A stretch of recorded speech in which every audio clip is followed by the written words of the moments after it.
नमस्कार दोस्तों, मैं अनुज आप सभी का स्वागत करता हूं अपने YouTube channel achieve your goal पे। साथियों, जैसा कि मैंने आप सभी से वादा किया था कि 1 जून से जीएस की नियमित कक्षाएं आप लोगों को प्रोवाइड की जाएंगी, उसी के अनुसार आज मैं इतिहास सीरीज के पहले एपिसोड के साथ आप लोगों के बीच उपस्थित हुआ हूं। साथियों, आज हम बात करेंगे प्राचीन इतिहास के बारे में। तो आप लोगों से एक गुजारिश है कि वीडियो को अंत तक देखिए और लाइक ज़रूर करिए। तो आइए शुरू करते हैं इतिहास। साथियों, इतिहास पढ़ने से पहले हम जान लेते हैं कि इतिहास होता क्या है, इसकी परिभाषा क्या होती है। तो इतिहास ऐसा कालखंड, नोट भी कर सकते हैं आप लोग, ऐसा कालखंड जिसकी जानकारी के लिए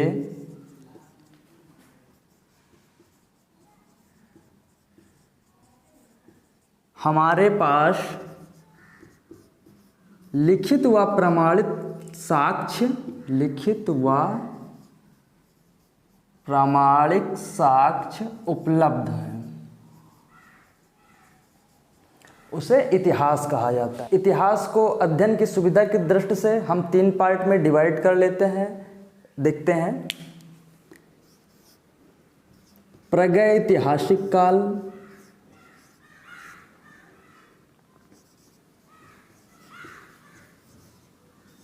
आद्य ऐतिहासिक काल,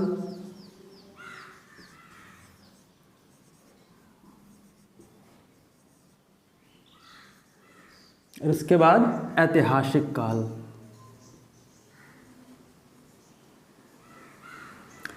साथियों, प्रागैतिहासिक काल क्या होता है? ऐसा कालखंड जिसकी जानकारी के लिए हमारे पास ना तो लिखित और ना ही प्रमाणिक साक्ष्य उपलब्ध हैं, इसे प्रागैतिहासिक काल मतलब ना लिखा गया है ना पढ़ा गया है, तो ना ही लिखित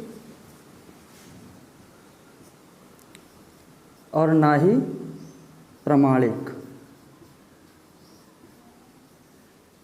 साक्ष्य उपलब्ध नहीं है।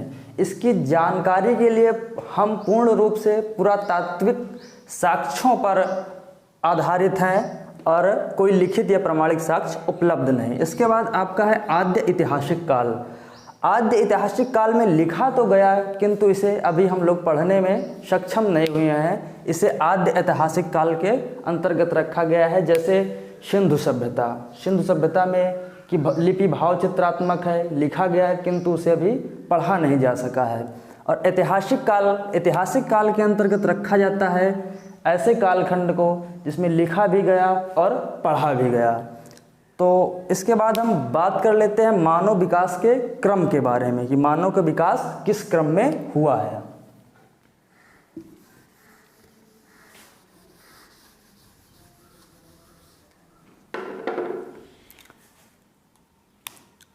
मानव विकास का क्रम। पहले पाषाण काल, इसके बाद ताम्र युग, इसके बाद कांस्य युग और लास्ट में लौह काल, लौह युग। ये मानव विकास का क्रम रहा है। और इससे एक इम्पॉर्टेंट क्वेश्चन बनता है कि मानव की उत्पत्ति का प्रमाण हमें कहाँ से प्राप्त हुआ है? तो मानव की उत्पत्ति का प्रमाण हमें अफ्रीका से मानव के उत्पत्ति के प्रमाण प्राप्त हुए हैं। अब हम बात कर लेते हैं पाषाण काल के बारे में। पाषाण का अर्थ सीधे से पत्थर से है, स्टोन। ऐसा कालखंड जिसमें मानव ने पत्थर को हथियार के रूप में प्रयोग किया, मतलब पत्थर के औजारों का प्रयोग किया शिकार के लिए, वो पाषाण काल कहलाया। और पत्थर के साथ साथ जब तांबे का प्रयोग प्रारंभ हुआ तो वो ताम्र युग कहलाया। जैसे जैसे चीज़ों का आविष्कार होता गया और ये युग में परिवर्तित होते गए। पाषाण काल को 3 भागों में बांटा गया है। पूरा पाषाण काल,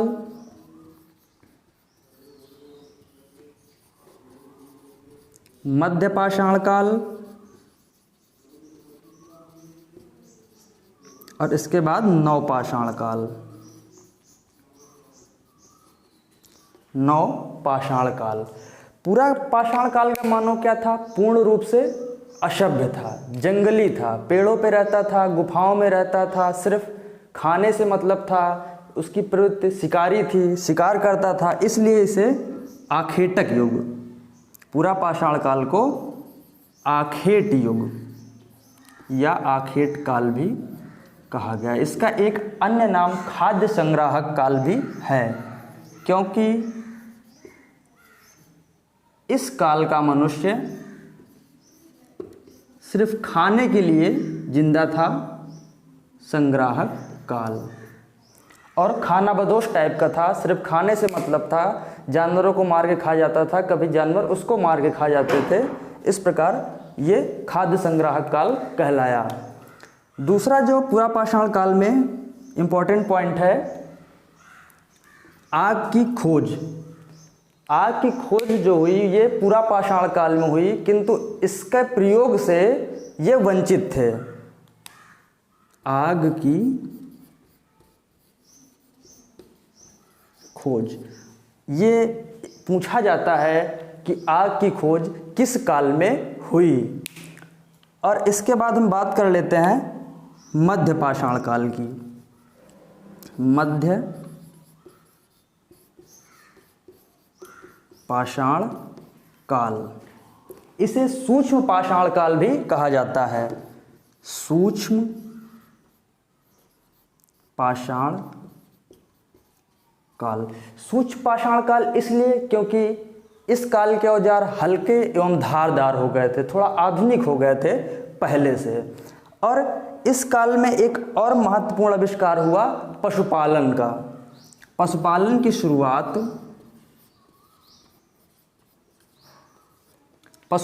शुरुआत मध्य पाषाण काल से ही मानी जाती है, और इसके साक्ष्य जो हमें मिले हैं होशंगाबाद से मिले हैं।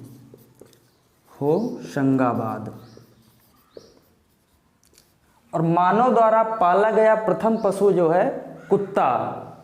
ये धीरे धीरे मानव विकास का क्रम है। पहले वो जंगली था, शिकार पर निर्भर था, फिर उसमें थोड़ी सभ्यता आई, उसका विकास हुआ। उन्हीं जानवरों को जिनको मार के खाता था उसने पालना प्रारंभ किया, और पालने में शुरुआत हुई सबसे पहले कुत्ते की। कुत्ते के पालने के पीछे जो कहानी है कि कुत्ता जो होता है कोई भी अनभिज्ञ चीज़ देखने के बाद भौंकने लगता है।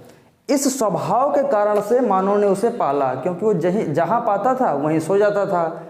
इसकी वजह से जानवर उसे खा जाते थे। अब कुत्ता पालने से क्या हो गया कि कुत्ता भौंकने लगता था कोई जानवर आ जाने के बाद, तो वो बच जाता था, अलर्ट हो जाता था, इसलिए उसने कुत्ते को पालना प्रारंभ किया। थोड़ा सा मिटा लेते हैं।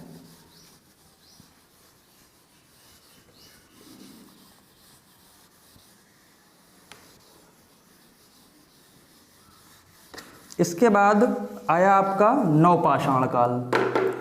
नवपाषाण काल में मानव और सभ्य हुआ थोड़ा सा। जब उसने कुत्तों को पालना मतलब जानवरों को पालना स्टार्ट किया, तब उसके पास जिम्मेदारी आई उनके भरण पोषण की। तब उसने कृषि का आविष्कार किया अपने खाने के लिए और उन पशुओं के पालन के लिए कि खाएंगे क्या। तो खेती का आविष्कार नवपाषाण काल की महत्वपूर्ण देन है, कृषि का आविष्कार। कृषि के आविष्कार का जो प्रमाण मिला है मेहरगढ़ से प्राप्त हुआ है हमें। मेहरगढ़ वर्तमान में पाकिस्तान में स्थित है। और भारत के संदर्भ में अगर देखा जाए तो कृषि के साक्ष्य, प्राचीनतम साक्ष्य नर्मदा घाटी से प्राप्त हुए हैं। नर्मदा घाटी। और अब उसने कृषि करना तो प्रारंभ कर दिया, उसे एक और असुविधा उत्पन्न हुई अब ट्रांसपोर्टेशन की। खेती तो करने लगा, अनाज उत्पादित होने लगा, अब उसको लाने ले जाने में, स्टोर करके रखने में, तो उसने पहिए का आविष्कार किया। इस काल के एक महत्वपूर्ण आविष्कार ये भी है कि पहिए का आविष्कार, पहिए का आविष्कार।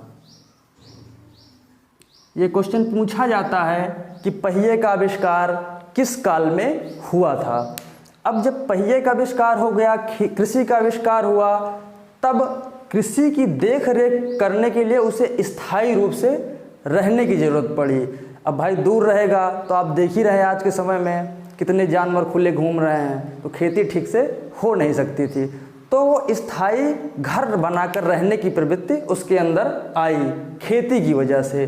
तो इस काल की महत्वपूर्ण देन ये भी है कि मनुष्य स्थायी घर बना के रहने लगा, उसके जीवन में थोड़ा स्थायित्व आया, स्थायी घर बनाने की प्रवृत्ति। इसके बाद जो कृषि से उत्पादित अनाज थे उनको स्टोर करने के लिए उसने मिट्टी के बर्तन बनाने पर प्रारंभ किए, क्योंकि और किसी चीज़ में रखना तो ठीक था नहीं, जानवर आते थे खा जाते थे, किसी चीज़ में ढक के ही रख सकते थे। तो उसने प्रयोग किया मिट्टी के बर्तन को, जो मृदभांड कहलाए।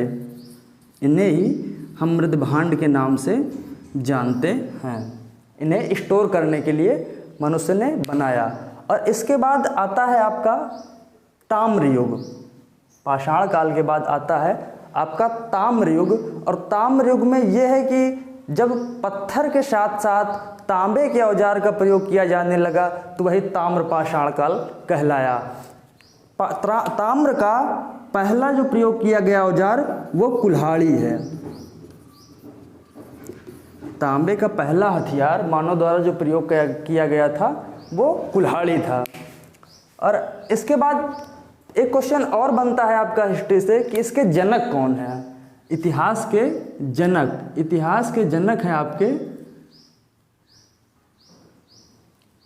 हेरोडोटस। हेरोडोटस।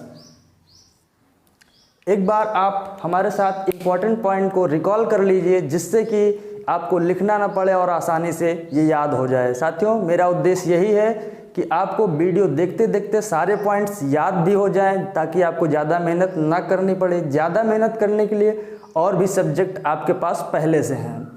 तो बात करते हैं पहले पूरा पाषाण काल की। पूरा पाषाण काल से पूछे जाने वाला क्वेश्चन क्या है? आग की खोज। बहुत इंपॉर्टेंट है कि आग की खोज किस काल में हुई? तो आग की खोज पूरा पाषाण काल में हुई। और आधुनिक मानव जो प्राप्त हुआ है या आधुनिक मानव के साक्ष्य जो हमें प्राप्त हुए हैं वो अफ्रीका से प्राप्त हुए हैं। इसके बाद हम आते हैं पहिए का आविष्कार, मध्य पाषाण काल में पशुपालन। पशुपालन की शुरुआत कहाँ से हुई थी? तो ये मध्य पाषाण काल से हुई थी। और पहला पालतू पशु मानव द्वारा क्या था? कुत्ता। कुत्ते को सर्वप्रथम उसने अपना पालतू पशु बनाया था। और इसके बाद क्वेश्चन पूछा जाता है कृषि का आविष्कार। तो कृषि का आविष्कार नवपाषाण काल से माना जाता है। और पहली उगाई गई फसल, मनुष्य द्वारा उगाई गई पहली फसल जो थी वो थी आपकी जौ। जौ को मनुष्य ने सबसे पहले उगाया था। और इसके बाद पहिए का आविष्कार कब हुआ था? ये भी नवपाषाण काल में हुआ था। स्थायी घर बनाने की प्रवृत्ति जो आई थी ये भी नवपाषाण काल से ही आई थी। कृषि का आविष्कार हो जाने के बाद एक क्वेश्चन और इम्पॉर्टेंट आता है कि कुत्ते के साथ, मतलब मालिक के साथ कुत्ते को दफनाए जाने के जो प्रमाण मिले हैं ये कहाँ से मिले हैं?